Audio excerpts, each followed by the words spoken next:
kesehatan pada anak dan remaja.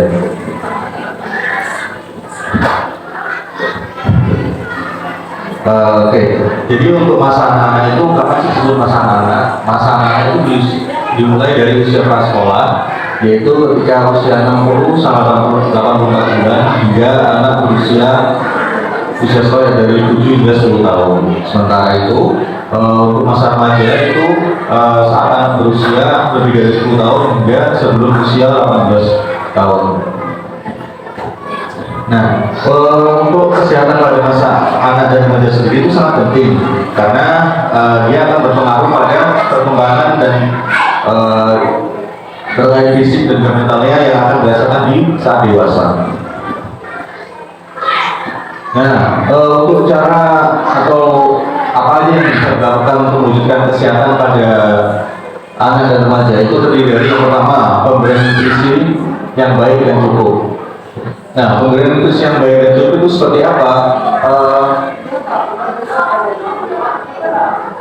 Untuk dari program dari Kemenkes itu biasanya untuk saat ini disebutkan dengan isi piringku namanya. Nah, isi piringku sendiri itu bagaimana? Isi piringku sendiri berisi dari setengah piring itu berisikan nasi dan lauk pauk. Lauk pauknya seperti daging ataupun ikan-ikan seperti itu. Sementara itu untuk setengah isi piring selanjutnya berisikan sayur-sayuran dan buah-buahan.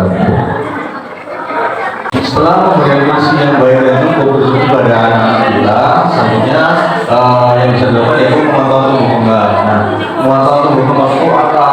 Ya dari kecil, dari bayi, bapak dan ibu bisa mengantarkan pemeriksaan puskesmas atau posyandu melakukan pemeriksaan terkait dari tinggi badan, berat badan, apakah anak bapak dan ibu sekalian itu sudah masuk dalam batas normal dari pertumbuhan dan perkembangannya. Nah, manfaatnya untuk memantau tumbuh kembang sendiri apa? Yang pertama, bisa mencegah dari masalah gizi karena di Indonesia sendiri masalah gizi itu cukup tinggi ya, terutama stunting atau anak yang bertumbuh pendek. Nah, terus yang kedua, bisa mendeteksi sejak dini gangguan atau mungkin ketika di rumah bapak ibu rasanya itu normal aja, tapi ternyata waktu dapat pemeriksaan ternyata ada suatu yang mungkin dari pemeriksaan itu dia kurang normal, kurang dari batas normalnya sehingga perlu dilakukan pemeriksaan lebih lanjut seperti itu. Lalu selain itu tadi, ketika ada masalah gizi, ketika di rumah sedoyo ini bisa terjadi posyandu atau puskesmas itu bisa mendapat solusi terkait misalnya ada yang anaknya kurang gizi atau badannya kurang dari batas normalnya, nanti bisa dibantu dalam pemberian saran-saran terkait konsultasi gizinya seperti itu.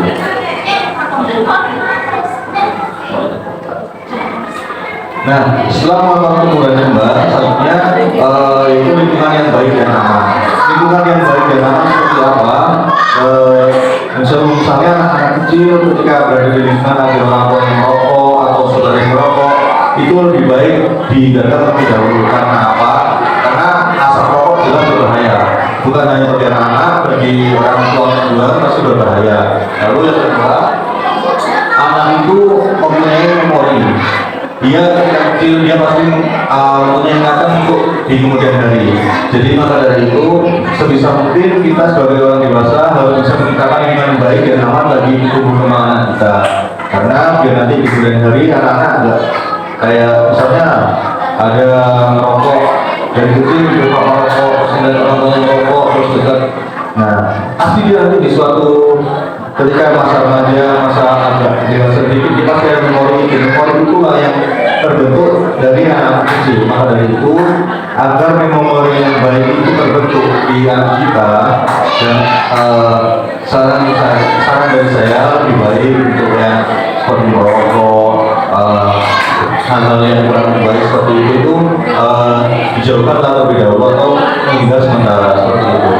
Nah, yang terakhir untuk memberikan kesehatan anak sendiri harus disertai pola asuh yang baik. Nah, pola asuh yang baik nanti akan diperjelaskan oleh Menteri.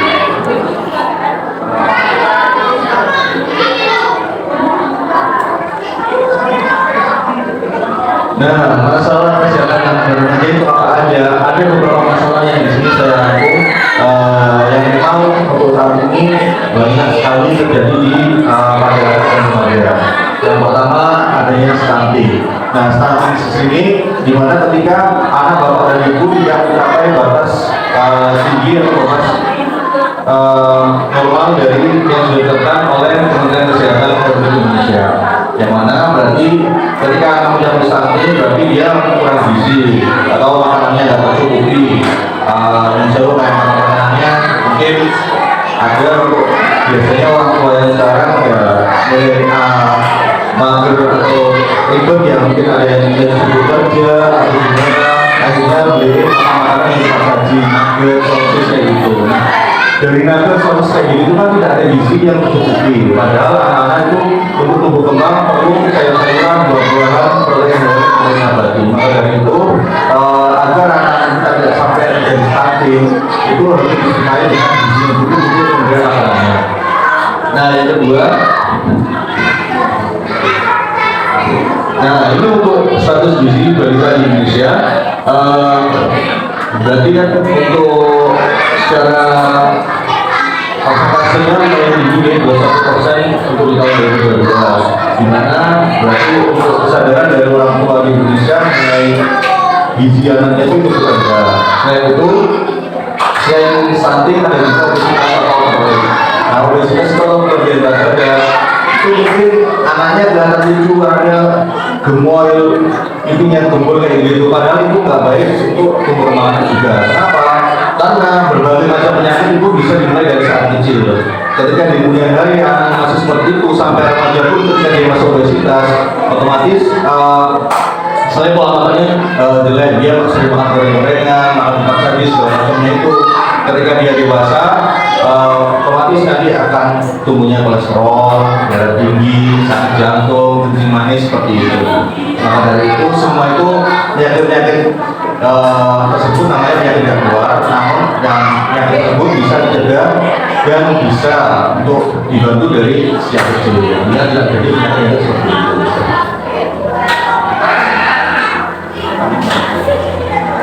Nah, selanjutnya terkait kekerasan. Nah, untuk di Indonesia sendiri tingkat kekerasan cukup tinggi pada usia anak sekolah dan remaja.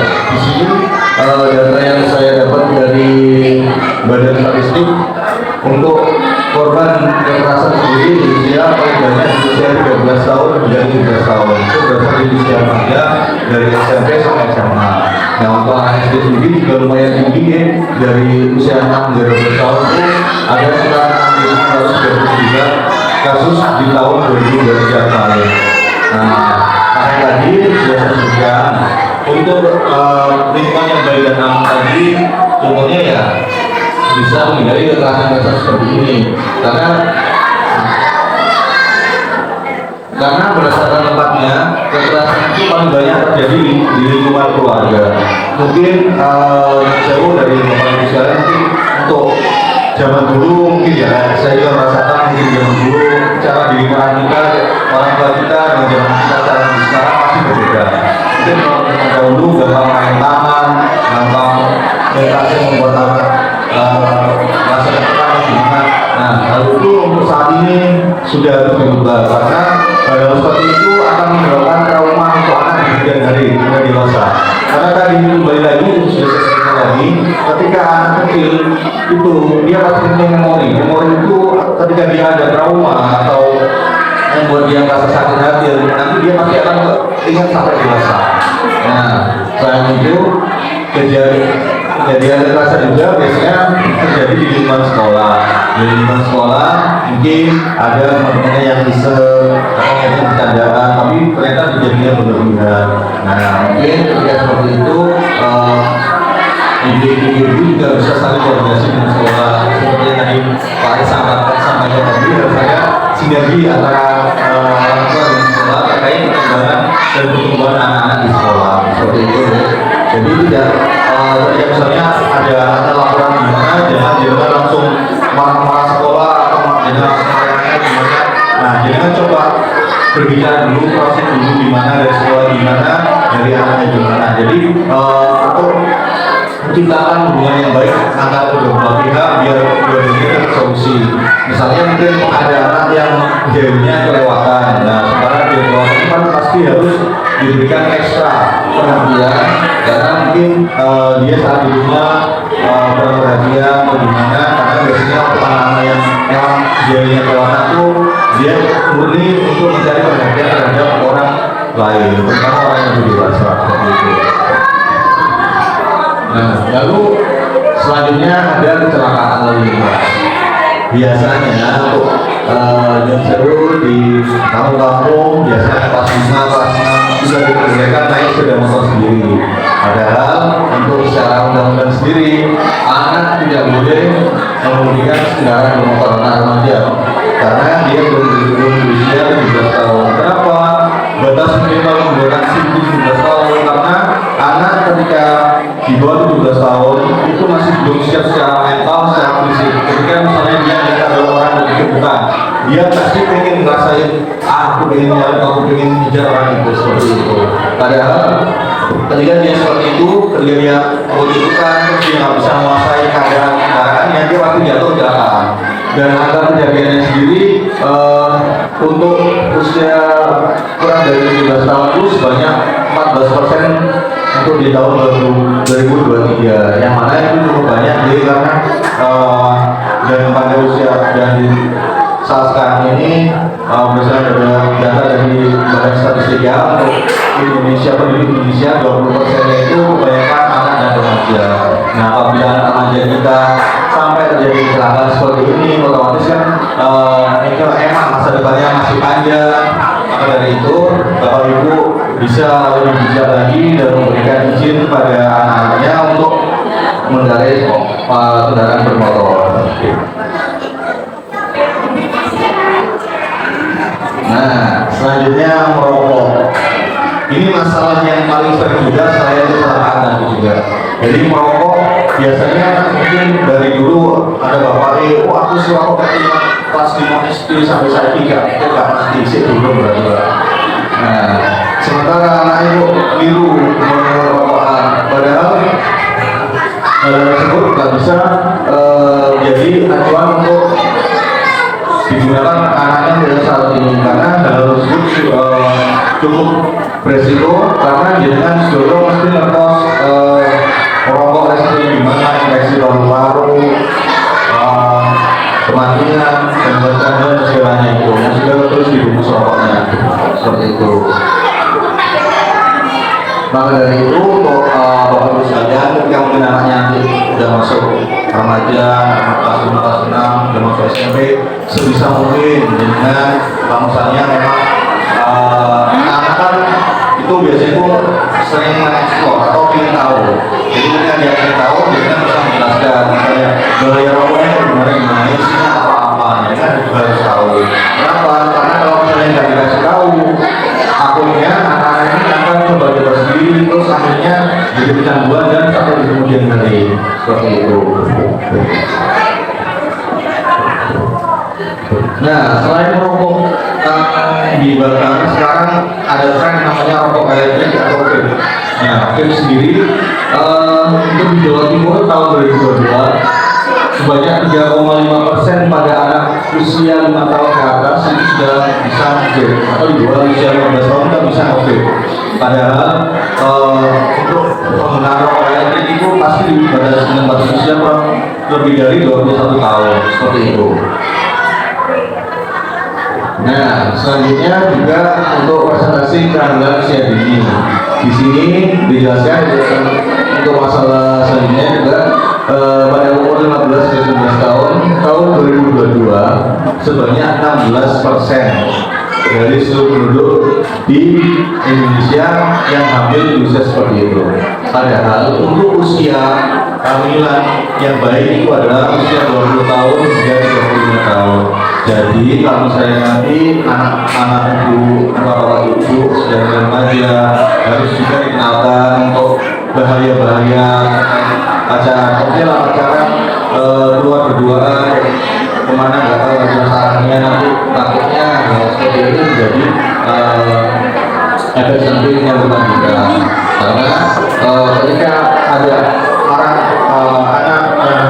di usia ini otomatis nanti bisa meningkatkan angka kematian ibu dan angka kematian bayi karena dia masih belum siap secara mental, belum siap secara fisik. Nah, ibu atau perempuan itu bisa hamil itu siapnya di usia 20 tahun ke atas seperti itu. Nah, selanjutnya ada juga kecanduan gadget. Dari data Badan Statistik sendiri, kecanduan gadget anak-anak usia 5-6 tahun itu 52%, yang mana cukup tinggi ya. Jadi mungkin mungkin orang masih muda-muda ini mungkin lagi kerja, anak-anak kasih HP ibu. Padahal itu bukan solusi. Anak nggak butuh seperti itu. Anak butuh omong-omongan, anak butuh eksplorasi lingkungan sekitar. Jangan dengan kasih HP, dengan kasih tontonan YouTube kok tanpa pendampingan. Terus dia bisa nge-scroll TikTok segala macamnya itu jangan sampai seperti itu karena pertumbuhan anak itu pasti akan terganggu. Meskipun mungkin ada yang bilang mungkin kayak anakku oleh ini tentang YouTube gitu. Oke, boleh, tapi dengan syarat harus ada pendampingan. Kalau nggak ada pendampingan pada anak usia kurang dari 15 tahun dalam penggunaan gadget itu sangat berbahaya karena kecanduan gadget itu juga sama seperti kecanduan yang lainnya seperti itu. Nah, ketika anak tumbuh akhirnya menjadi remaja, biasanya mulai ada masalah di sekolah, misalnya ada masalah kayak gitu. Akhirnya gangguan di kesehatan mentalnya. Kesehatan mentalnya biasanya gimana? Yang paling banyak itu gangguan cemas. Gangguan cemas ini seperti apa? Jadi gangguan cemas itu ketika ada seseorang dia ketika di ruangan seperti ini dia pasti merasa dirinya itu seperti insecure, kayak dia bertengkar. Nah, itu salah satu tanda dan gejala dari gangguan cemas. Terus mungkin ada yang namanya depresi mayor dan juga adanya gangguan perilaku. Hal-hal seperti ini biasanya ditimbulkan ketika mungkin di sekolah ketika sudah mulai mulai masuk remaja dari kelas 5 kelas 6 masuk SMP ada masalah di sekolah atau teman-temannya dia nggak ada tempat cerita, akhirnya dia menunggu sendiri terus di rumah bukannya mendapat tempat pelindungan yang aman malah mendapat kayak sendiri lah dia ada kekerasan, akhirnya dia berujung dengan gangguan kesehatan mental. Maka dari itu Bapak Ibu sekalian sebisa mungkin dengan di rumah harus menjadi tempat yang aman dan nyaman bagi anak-anak kita. Karena kalau misalnya kita siapa yang bisa menjadi tempat aman dan nyaman buat anak-anak kita. Kalau kita hanya mengandalkan guru-guru di sekolah, kita nggak mungkin guru beliau pasti juga mencakup beberapa siswa yang mungkin bisa melakukan sesuatu yang sampai di dalam. Maka dari itu peran yang diberikan oleh Bapak tadi untuk peran antara sinergitas antara keluarga atau di rumah di sekolah itu sangat penting untuk proses tumbuh kembang kita. Oke, jadi menurut saya kesehatan dan tumbuh kembang itu tergantung dari komitmen orang tua.